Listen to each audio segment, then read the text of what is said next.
저는 오늘 여러분 같이 본 말씀 가지고 질문 시리즈 21번째 시간으로 인생의 집 이렇게 되어 있는데, 질문이니까 인생의 집은 잘 지어가고 있습니까? 이런 거죠. 아마 기억을 하고 계실 분들이 많을 거라고 생각됩니다. 1994년도에는 성수대교가 무너졌죠. 그리고 이제 1995년도에는 6월달이죠. 6월달에는 삼풍백화점이 폭삭 주저앉았습니다. 이 사고를 통해서 그 뉴욕 타임즈가 뽑은 20세기 이후 최악의 붕괴 사고 중 하나로 꼽힌 그 세계 역사상 대형 사고다, 이렇게 그 글을 썼습니다. 이 사고로 몇 명이 죽은가 하면은 거의 502명, 어마어마한 숫자가 매몰돼서 죽었습니다. 그리고 30명이 실종이 되고 40명이 구조가 됐고 937명이 부상한 것으로 기록하고 있습니다. 그러니까 그 삼풍백화점이 무너짐으로 말미암아 약 1,500명에 달하는 대한민국 최악의 참사인 삼풍백화점 붕괴 사고, 그거죠. 저는 이것을 보면서 과연 그 삼풍백화점의 붕괴의 원인이 어디 있는가, 이유가 어디 있는가, 여러 가지가 있겠지만 삼풍백화점은 첫 단추부터 잘못됐다, 잘못됐다라고 그렇게 평하고 싶습니다. 또 그렇게 말하는 사람들이 많이 있고요. 원래 이제 백화점이 들어선 그 부지는 원래 주거용 부지였으나 담당 공무원에게 뇌물을 주고 이 부지 용도를 변경하기를 시작합니다. 그리고 그 주거용 부지에 백화점을 짓기 시작하는데, 불법 부지 용도 이제 부지 용도를 이제 변경해서 이제 수순을 밟기를 시작합니다. 여기서부터 벌써 문제가 생기기 시작하는 거죠. 그리고 난 후에 무리한 설계를 변경합니다. 원래 그 설계대로 짓지 않고 계속 변경해가면서 집을 지어서 결국은 삼풍백화점이 아주 그냥 너무 무섭게 무너지는 것을 우리는 봤습니다. 그리고 또 여러 가지 가운데 이제 옥상에 있는 그 에어컨 냉각탑이라고 하는 이 쿨링 타워라고 하는 게 있습니다. 저도 냉동지수락을 다녔기 때문에 뭐 큰 그 백화점이라든지 회사는 이런 이 에어컨을 이렇게 단독을 하지 않고 그 옥상에 큰 쿨링 타워가 있어가지고 거기서 전체를 물이 이제 식어진 물을 끌어올려서 다시 이제 차갑게 해서 밑으로 내보내고, 이런 순환 기능이 있거든요. 그러니까 삼풍백화점도 역시 이제 쿨링 타워가 3개가 세워져 있습니다. 그런데 그 무게는 36톤인데 냉각수를 채우면 87톤까지 무게가 늘어난다고 그래요. 그 견딜 수 있는 그 옥상의 하중을 견딜 수 있는 그 무게에 무려 4배가 넘는 수치가 그 위에 실었다는 거예요. 이런 무너지는 거죠. 내가 지금 하나를 치고 있을 수 있는데 거기에 4개를 내 덩어리 위에 올린다 하면 나는 주저앉을 수밖에 없는 거예요. 바로 삼풍백화점은 그런 그 냉각수 타워, 에어컨 냉각탑, 쿨링 타워를 너무 무리하게 올려놔서 그 힘을 견디지 못하고 무너진 거 아니겠습니까? 여러분, 그래서 모든 집은 제대로 지어야 된다는 겁니다. 잘못 지으면 삼풍백화점처럼 무너지고, 삼풍백화점뿐만 아니라 얼마 전에는 광주의 그 아파트도 무너졌죠. 그리고 70년도는 와우 아파트라고 하는 그 아파트가 와우하고 그냥 무너져 버린 거예요. 이렇게 집들이 무너지고, 그리고 여러분 성수대교도 그냥 무너졌지 않습니까? 그래서 오늘 예수님은 우리에게 집 짓는 얘기를 하시면서 두 건축자를 예를 들면서 비유로 우리에게 말씀하고 있습니다. 예수님께서 집 짓는 비유를 통해서 너 집 잘 지어라 이런 얘기를 하려고 집 짓는 비유를 한 것은 분명히 아니겠죠. 두 건축자가 있는데 한 사람은 아주 지혜로운 건축자가 있고 한 또 건축자는 어리석은 건축자가 있다고 그렇게 말합니다. 자, 지혜로운 건축자는 어디에 집을 짓는가 하면 반석 위에 집을 짓게 되고 어리석은 건축자는 모래 위에 건축을 하게 됐다. 그렇게 말하면서 오늘 본문 7장 24절에 보면 그러므로 누구든지 나의 이 말을 듣고 행하는 자는 그 집을 반석 위에 지은 지혜로운 사람 같다. 26절에는 어떤 사람이 있는가 하면 그 집을 모래 위에 지은 어리석은 사람도 말씀하고 있습니다. 그런데 잘 보면 이 두 집은 겉보기에는 뭐 별로 다를 바가 없는 것 같아요. 반석 위에 세운 집이나 모래 위에 세운 집이나 거의 같아 보입니다. 그런데 언제 결과가 나오는가 하면 시험해보면 알게 된다는 겁니다. 시험해보면 준공을 맡으려고 일일이 점검해보면 이거는 제대로 지은 집인지 잘못된 집인지 알고 그리고 불허를 하고 또 허가를 내주기도 하는 것입니다. 그런데 겉보기에는 뭐 같아 보여요. 그런데 시험해보면 두 건축물은 확연하게 달라지는 것을 보게 됩니다. 모래 위에 지은 집은 무너지되 그 무너짐이 아주 심하게 된다는 거예요. 삼풍백화점 무너지는 거 여러분 보셨잖아요. 그 무너짐이 여기 조금 무너지고 저기 조금 무너지는 게 아니라 그대로 주저앉아 버리는 거예요. 폭발을 시키다시피 한 것처럼 무너지는 거예요. 그러니까 뭐가 하나 무너지면 그것이 대충 무너지는 법이 없습니다. 그는 굉장히 도미노 현상처럼 그냥 무너져 가지고 무너질 때 그것을 세울 능력을 가진 자가 없다는 거예요. 무너지기 전에 제대로 짓는 것이 중요하겠죠. 그래서 반석 위에 세운 집은 시험해 보니까 견고하여 흔들리지 않을 뿐 아니라 그대로 건재를 하게 된다는 거예요. 자, 이 비유를 말씀하시면서 주님은 그 세상의 집을 비유하면서 우리 인생도 집 짓는 거와 똑같다고 말하고 있습니다. 인생은 태어나서 죽을 때까지 한 집을 지어가고 있습니다. 집을 지어가고 있는데 어떤 집은 짓다가 무너지고 완성하지 못하는 집들도 많이 있습니다. 어떤 집들은 제대로 짓지 못하여 삐딱하게 좀 쓰러져가는 집도 있습니다. 그 집은 반드시 쓰러지게 될 것입니다. 그렇다면 인생의 집도 반석 위에 지은 집과 같은 그런 집도 있을 것이고 어떤 집은 모래 위에 지은 집과 같은 집도 있다는 겁니다. 집을 시험해 보면 무너지는 집과 견고하게 그대로 세워져 있는 집이 분명히 있다. 그렇게 말씀하고 있습니다. 그래서 저는 우리 인생의 집을 짓는 데는 몇 가지의 기둥이 필요하다라고 하는 것입니다. 이 집도 지금 이렇게 있는데 기둥들이 있잖아요. 좌우에 그 철골 기둥이 있어요. 이 기둥이 없으면 집은 무너집니다. 집을 지을 때에 10층 높이를 지을 때는 기둥이 10층을 버틸 수 있는 그 정도의 튼튼하게 20층 같으면 20층이 견딜 수 있을 만큼의 그런 설계를 하게 되죠.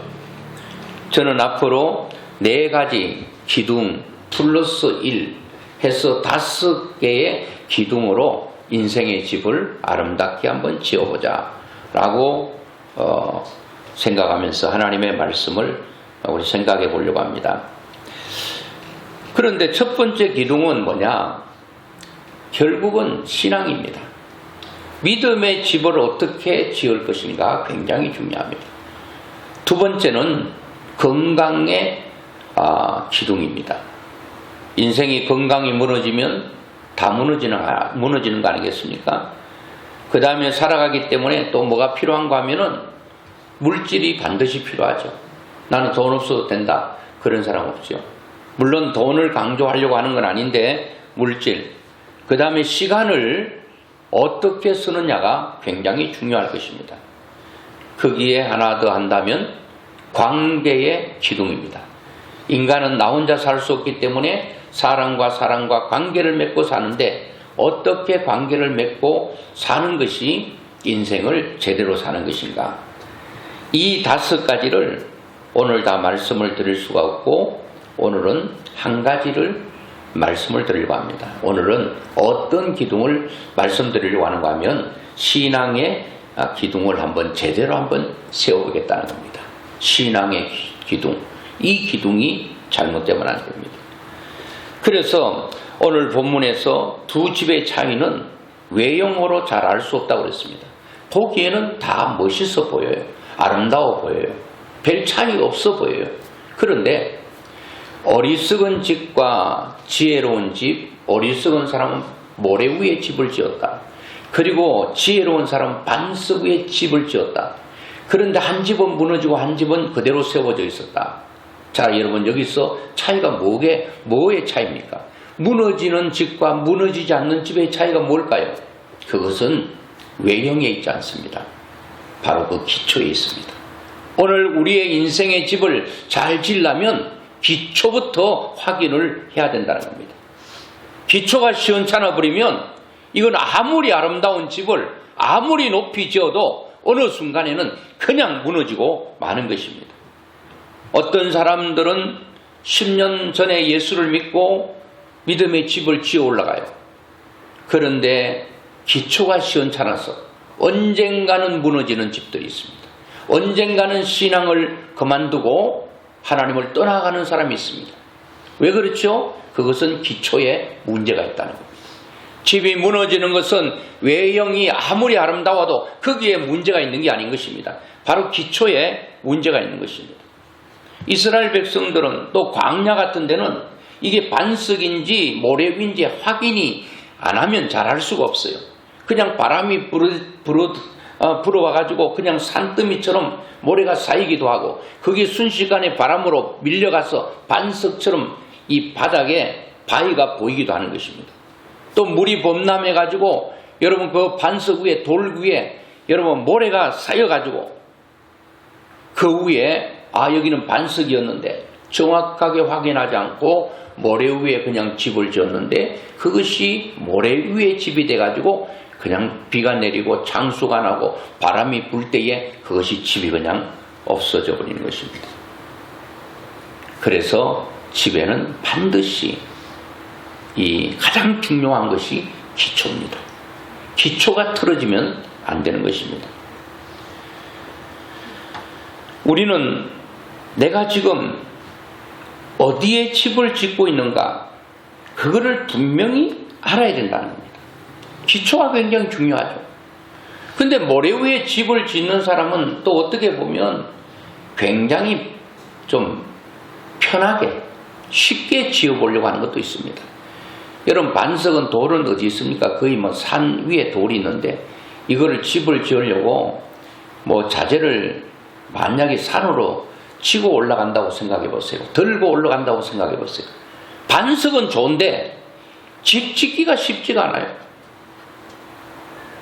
그러니까 저 산 중앙에 큰 바위가 있는데 이 바위는 절대로 쓰러지지 않아요.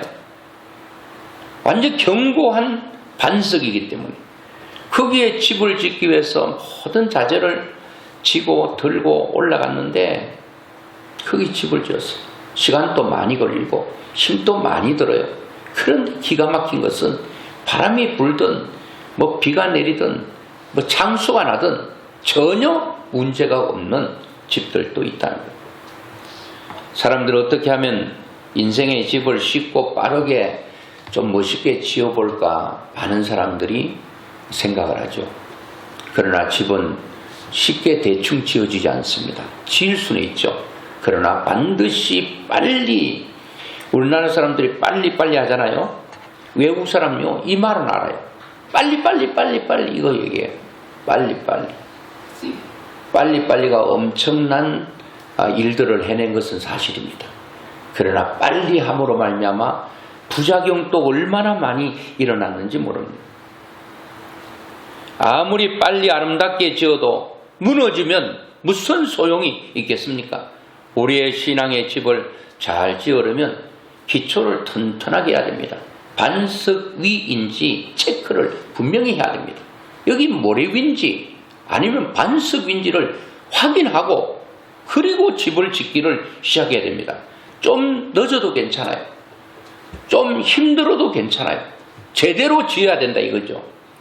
여러분 신앙생활도 좀 힘들면 사람들은 그 힘든 거를 잘 안 하려고 합니다. 좀 쉽게 신앙생활 할 수 없을까? 그렇게 생각할 수도 있습니다. 저는 이 점에 와서 이단들이 판을 칩니다. 이단들도 겉보기에는 정통교회가 별로 다를 바가 없는 같이 보입니다. 성경을 들고 얘기합니다. 그리고 예수 그리스도도 얘기합니다. 보기에는 잘 모르겠어요. 오늘 제가 기초를 한번 점검해 보려고 합니다.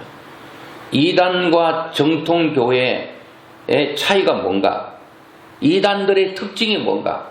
이단들은 다를 것 아닙니다. 처음에는 같아요.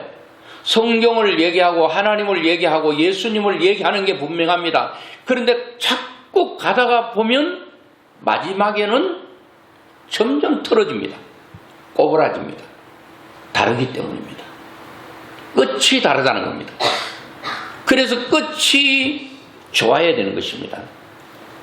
근데 끝이 이단은 다릅니다. 이단과 사이비 좀 차이가 있죠. 사이비는요, 뭔가 하면은 이 닮을 삽니다. 많이 닮은 듯 합니다. 그런데 맞지는 않아요. 여러분 어떤 사람은 누구하고 또 닮은 것 같아. 근데 그 사람이 아니야. 예를 들어서 홍길동을 많이 닮았는데 자세히 보니까 홍길동이 아니더라. 그런 얘기. 사이비는 이단과 조금 더 구별하기 힘드는데 사이비 교주, 사이비 종교 이렇게 얘기하잖아요. 근데 사이비는 닮을 사예요. 많이 닮았어. 기독교 정통교회와 교리가 너무너무 닮았어. 닮았는데 아닌 것입니다. 그리고 닮을 사 말이얼입니다. 그리고 안일비입니다.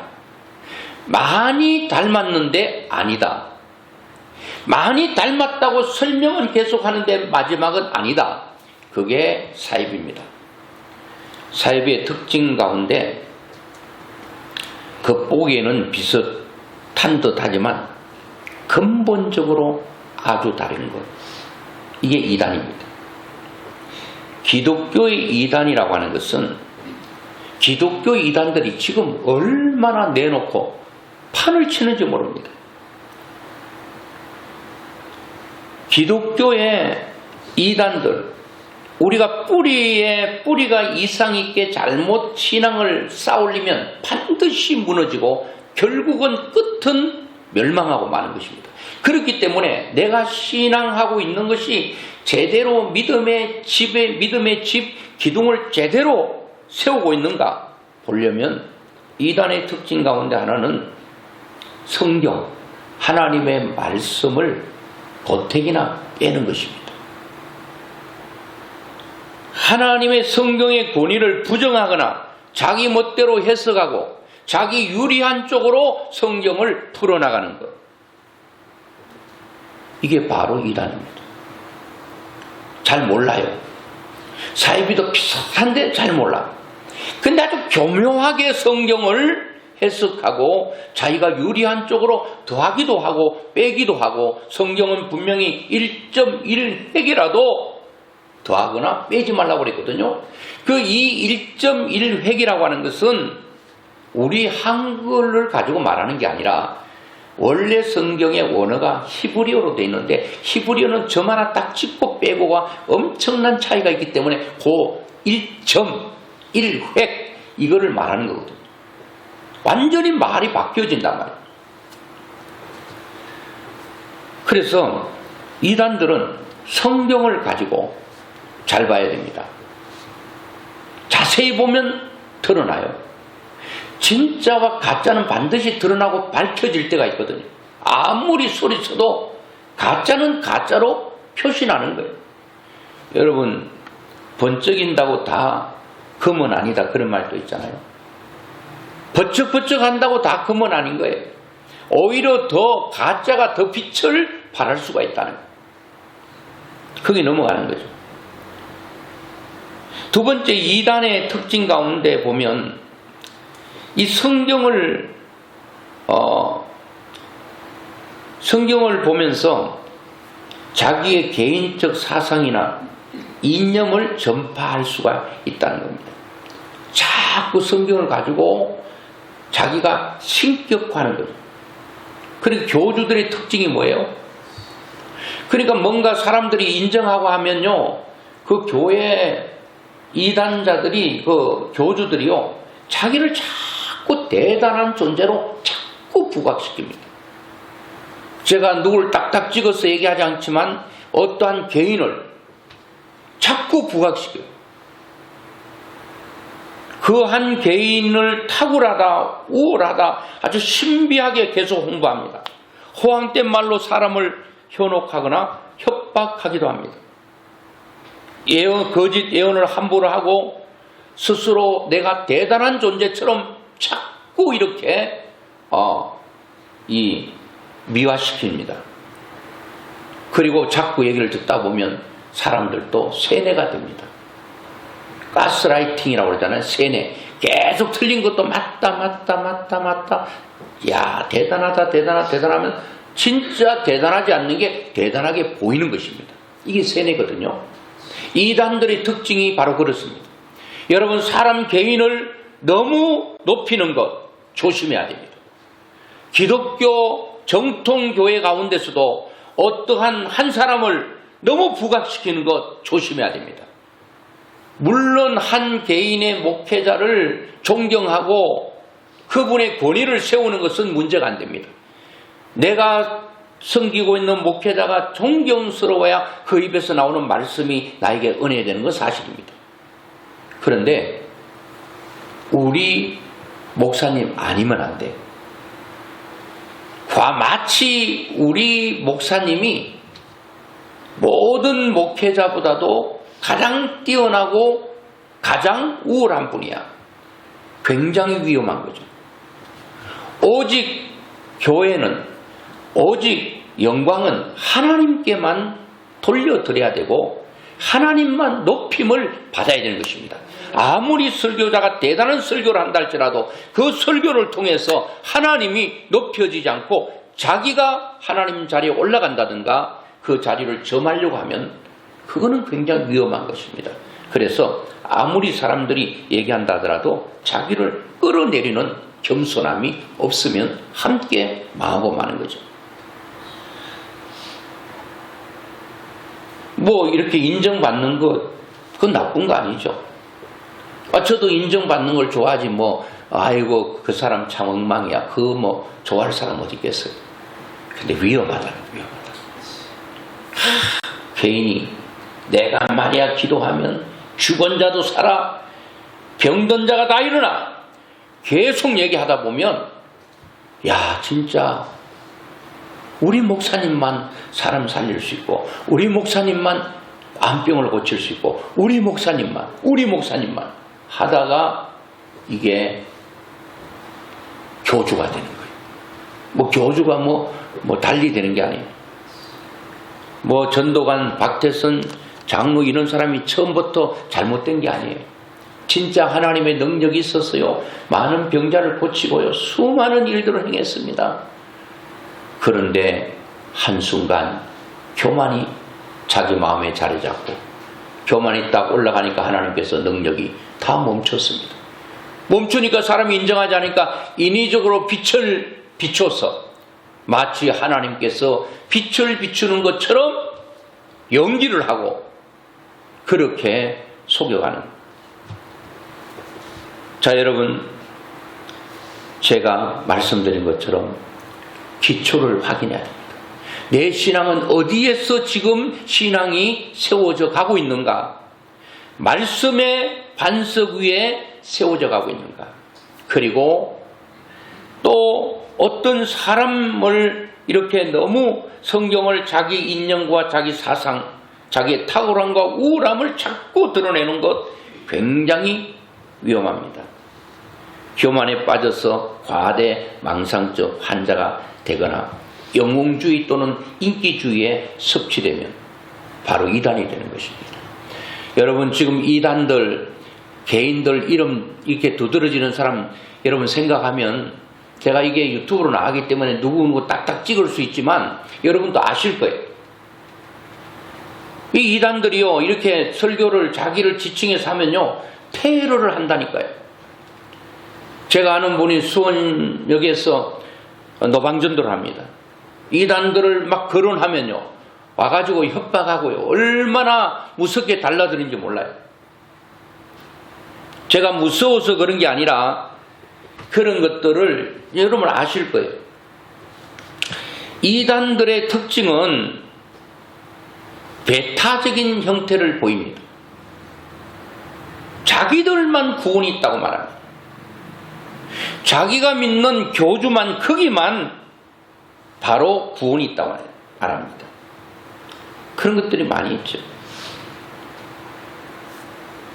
그리고 예수를 믿지 않는 자들을 대상으로 전도해야 되는데, 교회 다닌다 그래도, 예수 믿는다 그래도 구원받았냐고 묻고, 언제 몇월 며칠 날 구원받았냐고 묻고, 좀 믿음이 약하면 당신 구원 안 받았다 그러고, 꼭 예수 믿는 집만, 교회 교회가 있는 집을 두드리면서 전도하는 사람이 있어요.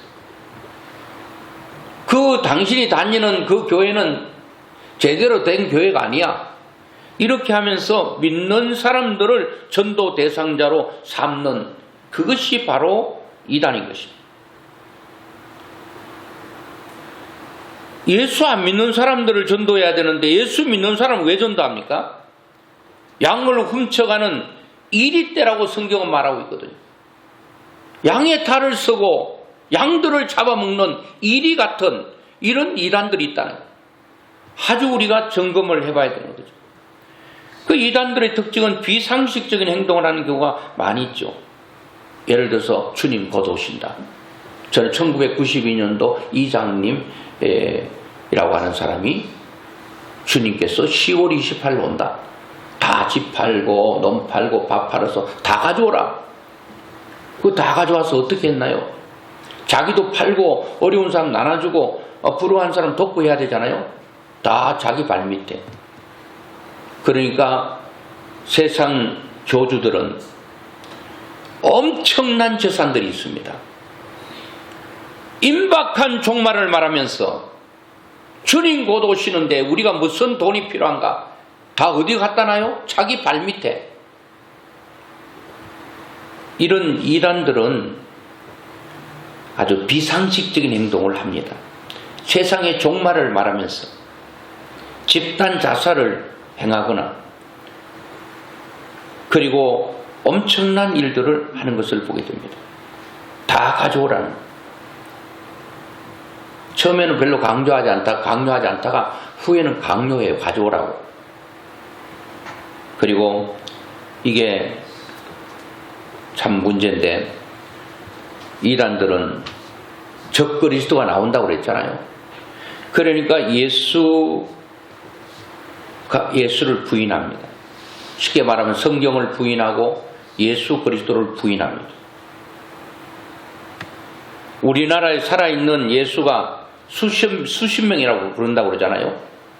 내가 예수라 그러면 그거는 반드시 이단이에요. 성경을 부인하고 부정하면 이단이에요. 사도신경 고백을 부인하고 부정하면 이단이에요. 이런 것들을 우리는 봐야 되는 것입니다.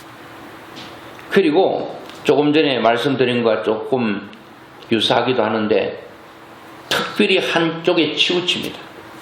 축사라고 해서 귀신 쫓아내는 쪽으로 막 치우친다든가 무슨 예언을 한다든가 아니면 병 고친다든가 이런 본질을 잃어버리는 경우들이 많이 있습니다. 복 받으려면 예수 믿고 예수 믿으면 무조건 복을 받는다라고 하는 기복주의 신앙도 강조하는 경우도 많이 있습니다. 오늘 여러분 이런 제가 말씀드린 성경을 가감하고 그리고 성경을 가지고 자기의 어떤 개인적 사상과 이념을 전파해서 그리고 다른 것은 다 나쁘고 잘못됐고 자기들 것만 좋다라고 말하는 이런 전도 대상자를 믿지 않는 사람이 아니라 교회 다니는 사람을 집중적으로 공격하고 있는 다이단입니다. 그리고 임박한 종말을 말한다든가 그리고 어떤 한 곳을 집중적으로 얘기를 한다든가 이게 다 문제가 생기는 거죠. 그러면 우리는 어디 위에 반석 위에 집을 세워야 되는가? 그 반석은 뭐냐? 마태복음 16장 16절 이하에 보면 이렇게 말합니다. 시몬 베드로가 대답하여 이르되 주는 그리스도시요 살아계신 하나님의 아들이시니이다. 예수께서 대답하여 이르시되 바요나 시몬아 내가 복이 있도다. 이를 내게 알게 한 이는 혈육이 아니요 하늘에 계신 내 아버지시니라. 또 내가 내게 이르노니 너는 베드로라. 내가 이 반석 위에 내 교회를 세우리니 엄부의 권세가 이기지 못하리라. 자, 어디에 기초를 하고 신앙의 집을 세우라고요? 반석. 그 반석은 뭐예요? 베드로가 반석인데 베드로 자체가 반석이 아니라 예수는 그리스도라고 예수는 나의 주인이라고 고백하는 그 고백이 반석이고 고백 이후에 교회가 세워져야 된다는 거예요. 우리는 어떻게 하든지 예수 그리스도 그 반석 위에 내 신앙의 집을 세워가야 된다는 겁니다. 그렇게 되면 절대로 이 반석은 세상의 음부의 권세가 이기지 못한다는 거예요. 세상에 어떤 환란이 오고 어떤 어려움이 온다 할지라도 이 예수 그리스도를 나의 구주로 믿고 그 고백 위에 신앙을 딱 세운 사람은 세상의 환란의 바람과 어떤 것이 몰아붙인다 할지라도 그 집은 절대로 무너지지 않는다. 그렇게 말씀하고 있습니다. 오늘 여러분 예수 그리스도는 나의 주인이요 나의 그리스도 예수 그리스도 그리스도는 삼직이 있잖아요. 선지자, 왕, 그리고 제사장. 이 직을 가지고 있는 그 예수 그리스도. 예수 그리스도 위에 믿음의 반석을 잘 세울 때 우리는 진짜 믿음의 아름다운 집을 세우게 되는 것입니다. 마지막으로 우리가 믿음의 집을 잘 세우려면 기초를 확인해야 된다고 그랬죠. 점검해야 된다고 그랬죠. 삼풍백화점도요 계속 무너진다고 그렇게 점검반들이 몇 번 경고를 했거든요. 그걸 무시했다는 거예요. 그러니까 무너지고 마는 거예요. 점검을 해서 잘못된 거는 바로 고치고 수정해야 된다는 겁니다. 오늘 예수님께서 믿음의 반석 위에 지은 집은 예수 그리스도 위에 집이 지어졌는가를 날마다 확인하고 두 번째 예수님께서는 마태복음 7장 24절에 반석이 뭐냐라고 말씀하실 때 그러므로 누구든지 나의 이 말을 듣고 행하는 자는 그 집을 반석 위에 지은 지혜로운 사람 같다. 그리고 26절에는 나의 이 말을 듣고 행하지 아니하는 자는 그 집을 모래 위에 지은 어리석은 사람 같다. 자, 지혜로운 사람은 하나님의 말씀을 듣고 행하는 자라고 했어요. 이것은 마태복음 5장, 6장, 7장을 산상수훈이라고 그러는데 산상수훈의 마지막 부분에서 주님께서 너희들이 반석 위에 지은 지혜로운 사람이 되어야 된다. 반석 위에 지은 지혜로운 집을 지어야 되는데 그러면 반석 위에 짓는다는 게 무슨 의미입니까? 묻는다면 주님은 내가 지금까지 마태복음 5장, 6장, 7장 산상수훈의 말씀을 한 그 말씀들을 행하는 자들은 반석 위에 집을 짓는 지혜로운 사람이 되고, 내가 산상수훈 가운데 말씀을 전했는데 너희들이 그것을 한 귀로 듣고 한 귀로 흘러버리면 바로 모래 위에 지은 어리석은 사람이 된다. 반드시 하나님께서 말씀하신 것을 그대로 듣고 행하면 내 집은 반석 위에 세워지는, 튼튼하게 세워질 수 있다는 거예요. 아무리 강한 바람이 불어닥친다 할지라도 절대로 무너지지 않는다. 그렇게 말씀하고 있습니다. 제가 원래는 산상수훈 5장부터 해야 되겠죠. 마음이 가난한 자는 복이 있나니 그들이 천국이 저희일 것이고, 애통하는 자는 복이 있나니 저희가 위로를 받고, 이런 쭉 말씀을 다 하고 난 후에 이 말씀을 행해야 우리는 반석 위에 집을 짓는 지혜로운 사람이 된다라고 설명을 해야 되는데, 이거는 역으로 지금 지혜로운 사람에 대해서 말씀을 전했습니다. 오늘 우리는 반드시 우리의 인생의 집을 아름답게 짓기 위해서는 신앙의 기둥이 튼튼해야 되는데, 그 신앙의 기둥 하나가 잘못되면 우리 인생의 집은 무너지는 거예요. 그 신앙의 집을 잘 짓기 위해서는 뭐를 확인해야 된다고요? 기초. 기초는 뭐가 기초죠? 지금 내 신앙의 기초, 이단의 그 위에 집을 지면 다 무너집니다. 이단자들은 다 무너지게 돼 있어요. 마지막에 멸망할 수밖에 없는 거예요. 돈 잃고 모든 시간 잃고 다 잃는 거예요. 왜? 그거를 정확하게 기초를 확인하고 그거를 분명히 점검하고, 잘못된 것은 확인하고 잘못됐다면 다시 기초를 다시 쌓아야 되는데, 그거 생각 없이 무분별하다가 바로 무너지는 것입니다. 그 기초는 바로 뭐라고요? 예수 그리스도 반석 위에.